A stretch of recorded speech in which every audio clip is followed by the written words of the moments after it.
আবারও আলহামদুলিল্লাহ অন্ততপক্ষে মাননীয় বিরোধী দল জামায়াত ইসলাম ইসলামী ব্যাংকের মালিকানা দাবি করেন নাই। আমাদের জনাব মির্জা ফখরুল ইসলামও ইসলাম নয়, জামায়াতে ইসলামও ইসলাম নয়। সুতরাং সবকিছুতে ইসলামের উপরে হাত দিবেন না দোহাই দেওয়া কিন্তু ঠিক নয়। এখন বক্তব্য রাখার জন্য আহ্বান করছি জনাব সালাউদ্দিন, মাননীয় স্বরাষ্ট্রমন্ত্রী। আপনার সময় 15 মিনিট। মাননীয় স্পিকার, আপনাকে ধন্যবাদ। আলহামদুলিল্লাহ, আসসালাতু ওয়াসসালামু আলা রাসূলিল্লাহ। আবারও আলহামদুলিল্লাহ অন্ততপক্ষে মাননীয় বিরোধী দল জামায়াত ইসলাম ইসলামী ব্যাংকের মালিকানা দাবি করেন নাই। আপনারা বলেছেন যে ন্যায় নীতির পথে ফেরত আসতে হবে। ওই ন্যায় নীতির পথে ফেরত আসার জন্য বাংলাদেশ ব্যাংক ব্যবস্থা গ্রহণ করবে। মাননীয় স্পিকার,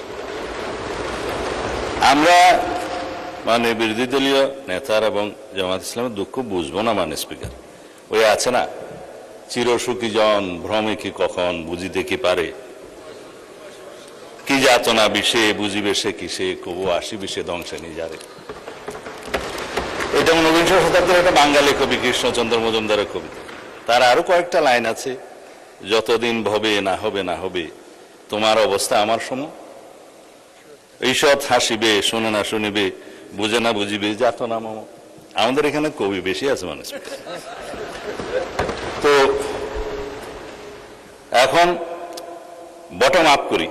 মাননীয় বিরোধী দলীয় উপনেতা বলেছেন যে শেয়ারগুলো ডাকাতি করে কিনে নেওয়া হয়েছে। ইবনে সিনার 2% শেয়ার ছিল। মাননীয় স্পিকার, ব্লক মার্কেটে 3 গুণ দামে তারা শেয়ার বিক্রি করেছে। এটা তো রেকর্ড। পাবলিকলি লিস্টেড কোম্পানির শেয়ার ব্লক মার্কেটে 3 গুণ দামে বিক্রি করা হয়েছে। এছাড়া বর্তমান শেয়ার হোল্ডিং স্ট্যাটাস অনুসারে এখানে মাননীয় অর্থমন্ত্রী এখানে আছে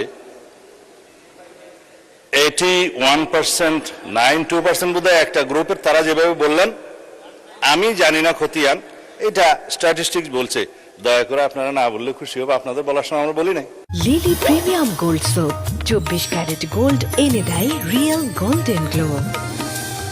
আর শেয়ার হোল্ডিং এর যারা মালিক তাদের কাছে মাননীয় বিরোধী দলের নেতা নোটিশেই বলেছেন দেশের অর্থনীতি, ব্যাংকিং খাতের স্থিতিশীলতা এবং কোটি কোটি গ্রাহকের স্বার্থ রক্ষার লক্ষ্যে ইসলামী ব্যাংক বাংলাদেশের শেয়ার সমূহ বৈধ ও প্রকৃত মালিকদের নিকট প্রত্যার্পণের জন্য প্রয়োজনীয় ব্যবস্থা গ্রহণ করা হবে হোক। সেই বৈধ এবং প্রকৃত শেয়ার হোল্ডারদের কাছে এই মালিকানা ফেরত দেওয়ার যথাযথ ব্যবস্থা গ্রহণ করা হবে।